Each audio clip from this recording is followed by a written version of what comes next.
दोस्तों, आज हम बात करने वाले हैं सलमान खान की अपकमिंग फिल्म बैटल ऑफ गालवन के बारे में। इसलिए सबसे पहली और सबसे जरूरी बात क्लियर कर लेते हैं कि इस मूवी का टीजर कब आ रहा है। आपको याद होगा कि ये बात सामने आ चुकी है कि सलमान खान अपनी इस फिल्म के टीजर का धमाका अपने बर्थडे पे करना चाहते हैं। और हाँ, उनका बर्थडे 27 दिसंबर को है, मतलब इसी महीने में। अब जो नई अपडेट सामने आ रही है वो ये है कि टीजर पर फाइनली काम शुरू हो चुका है।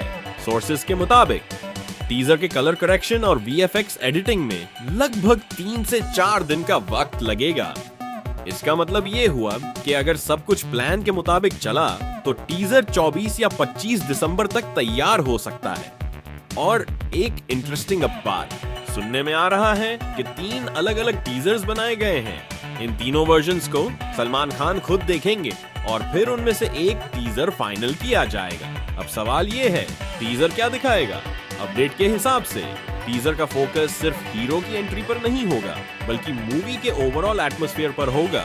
एक्शन सीक्वेंसेस का टोन कैसा है, बैकग्राउंड कितना इंटेंस है और फिल्म का मूड ऑडियंस को कैसे अपनी तरफ खींचता है, ये सब टीजर के जरिए महसूस कराया जाएगा। लेकिन टीजर से पहले एक और चीज आने वाली है, वो है पोस्टर। जी हाँ, पोस्टर। टीजर से पहले एक ऑफिशियल पोस्टर रिलीज किया जाएगा जिसके साथ ये कंफर्म किया जाएगा कि टीजर किस वक्त ड्रॉप होगा। अब लोगों के दिमाग में एक और सवाल चल रहा है कि सलमान खान का कैरेक्टर आखिर कैसा होगा। और यहाँ ये बात बिल्कुल क्लियर कर देनी चाहिए कि सलमान खान का कोई आम रोल नहीं होने वाला है। सुनने में आ रहा है कि सलमान खान का कैरेक्टर बहुत ही स्ट्रॉन्ग और बहुत ही रियल होने वाला है। अब थोड़ा पीछे चलते हैं उस कहानी की तरफ जहां से गालवन का नाम आता है। सोचिए कि रात का वक्त भारत के 200 से भी कम जवान, ना उनके पास कोई मॉडर्न हथियार, ना कोई गन्स, और सामने चाइनीज साइड के सोल्जर्स जो पूरी प्लानिंग के साथ आए हुए थे। उनके पास लाठियां, पत्थर और बहुत सारे लोग, वो भी पूरी तैयारी के साथ। इस बीच इंडियन साइड को लीड कर रहे थे कर्नल संतोष बाबू, एक बहादुर ऑफिसर, एक काम लीडर। वो चीजों को बातचीत से सुलझाना चाहते थे। वो चाहते थे कि बात आगे ना बढ़े, लेकिन वहाँ कुछ ऐसा होता है जो सब कुछ बदल देता है। कहा जाता है कि चाइनीज साइड के एक ऑफिसर ने कर्नल संतोष बाबू को धक्का दे दिया और वो नीचे गिर जाते हैं। इस पल के बाद इंडियन ऑफिसर्स के लिए सब कुछ बर्दाश्त के बाहर हो जाता है। अपने सीनियर ऑफिसर के साथ ऐसा होता देख उन्हें सहना नहीं गया और फिर लड़ाई शुरू हो जाती है। बिना गन्स, बिना बुलेट्स, सिर्फ जज्बा और हिम्मत।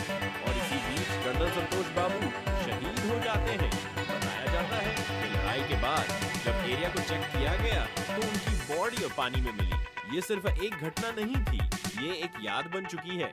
और अब ये देखना होगा कि डायरेक्टर अपूर्वा लाखिया इस पूरे सीक्वेंस को स्क्रीन पर कैसे दिखाते हैं। क्या वो सिर्फ एक्शन दिखाएंगे या फिर उस रात का दर्द, उस जज्बे की गहराई और उन जवानों की खामोश हिम्मत भी। जो भी हो, एक बात क्लियर है कि बैटल ऑफ गालवन सिर्फ एक वॉर फिल्म नहीं लग रही। ये एक एहसास है, ये एक कहानी और ये एक ऐसी फिल्म बन सकती है जो ऑडियंस को सिर्फ देखने पर मजबूर नहीं करेगी, बल्कि महसूस करने पर भी मजबूर करेगी। मैं खुद इस मूवी के लिए बहुत ज्यादा एक्साइटेड हूँ।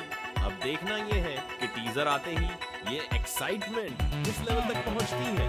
और अगर आपको ये वीडियो पसंद आई हो तो हमारे चैनल को सब्सक्राइब कर लीजिए। आपकी सपोर्ट ही हमारे लिए मोटिवेशन है। शुक्रिया।